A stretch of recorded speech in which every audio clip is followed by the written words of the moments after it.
Según Ecoportal, anualmente son fabricadas más de 100 millones de bicicletas en el mundo, pero solo en Canadá, Alemania, Holanda y China son tomadas como medios de transporte, incluyéndolas para la planeación de la infraestructura como buses y carros.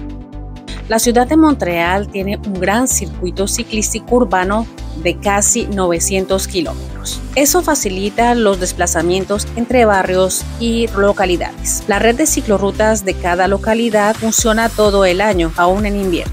Claro, para montar bicicleta en invierno hay que tener el equipo necesario. Montreal cuenta con un plan bicicleta que es usado para planificar el desarrollo del circuito ciclístico y ciclovías, el cual es actualizado cada 4 años.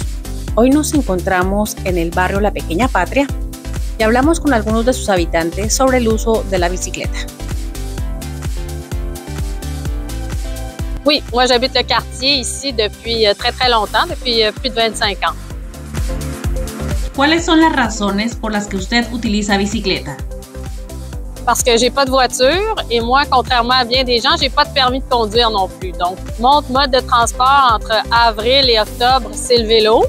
Autrement, ce sont les transports en commun. On peut passer presque partout avec un vélo. Moi, qui ai des cônes oranges, qui ai des travaux, je réussis à aller beaucoup plus facilement du point A au point B parce que je suis pas coincée dans des embouteillages. Je peux facilement m'adapter s'il y a une fermeture de rue. Alors, le vélo, c'est beaucoup plus souple comme moyen de transport. Comme ça, là, cette fréquence-là, ça fait presque 15 ans. Oui, la plupart de mes amis, à part ceux qui travaillent loin de leur lieu de résidence, oui, on est tous pas mal des utilisateurs de vélo. Oui, parce qu'on habite dans les quartiers centraux. Alors, c'est très facile de se déplacer en vélo dans les quartiers. ¿Piensa usted que Montréal tiene un buen circuito ciclístico para los ciudadanos? Pour la plupart, je trouve que celle sur la rue Saint-Denis, elle a grandement amélioré la fluidité. Là, ça va très bien. Moi, j'utilise un peu celles qui sont plus vers l'est aussi, ça va bien.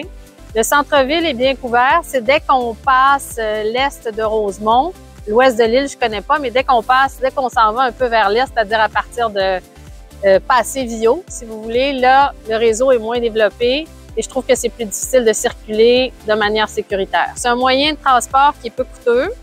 Une fois qu'on l'a, il ne coûte rien non plus. Hein, ça n'a pas besoin d'essence, ça a besoin de très peu de mise au point et de réparation. Et en vélo, quand on n'a pas de longue distance à faire, à Montréal, c'est vraiment facile de se déplacer. On peut toujours trouver un chemin, même en dehors des pistes cyclables, quand même assez sécuritaire, où ça va vite de se rendre du point A au point B. Alors voilà. Oui, je fais du vélo l'été surtout, mais aussi l'hiver à l'intérieur, vélo stationnaire, mais je fais pas beaucoup de vélo l'hiver, mais beaucoup l'été. Oui. ¿Utiliza usted seguido el servicio Bixi? Oui, Bixi, c'est vraiment un bon service parce que ça te permet d'être flexible dans ton temps, de pouvoir prendre le vélo où tu veux et de le redéposer autre part et pas te soucier de te faire voler ton vélo.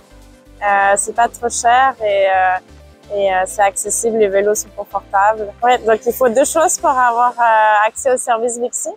Il faut un cellulaire avec l'application Bixi ou bien on peut le faire à la borne. Donc, il suffit d'avoir une carte de crédit et un numéro de téléphone et puis tout le monde a accès à Bixi. ¿Montréal tiene un buen circuito ciclístico?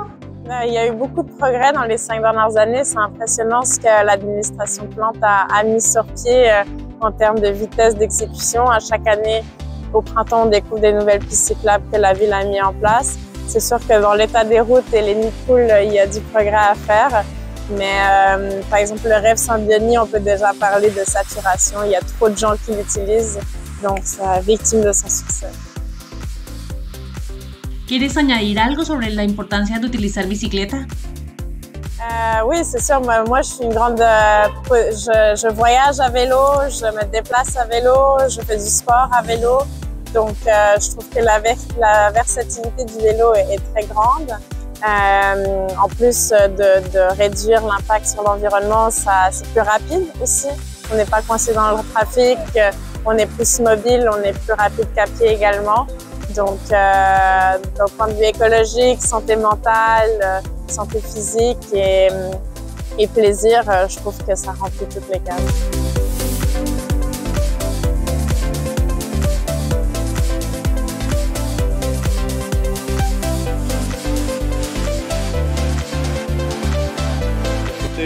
Je suis quelqu'un du quartier et dans le quartier, il y a le métro. tout près. Les autobus. Et le vélo, à vélo, je peux tout faire. J'ai l'épicerie, marché Jean Talon, pharmacie, clinique dentaire, il y a tout dans le quartier. Fait que je ne sais pas pourquoi j'aurais un auto. Je serais stationné devant chez moi. Et je ne l'utiliserais pas. Je peux tout faire à pied ou à vélo. Et puis, c'est ça, je suis emmené à Montréal, à l'université. Et puis, quand je suis arrivé à Montréal, j'ai pu m'acheter un vélo. Puis, voilà, je suis à vélo. Je suis pas anti-auto, mais disons que quand tu vas à Montréal, à vélo, c'est simple. Je suis travailleur autonome, je travaille chez moi. Ça facilite les choses. J'ai pas à me déplacer, à aller dans un autre quartier, Ville-Saint-Laurent ou au centre-ville pour travailler. Même aller au centre-ville, dans le fond, ils sont très bien servis par le transport en commun, mais voilà. À vélo, il faut être prudent. Il faut être très prudent. Surtout là, présentement, début de saison, les gens ont parfois oublié, en ouvrant leur porte, qu'il y a des vélos qui s'en viennent. C'est sûr que voilà, il faut être prudent.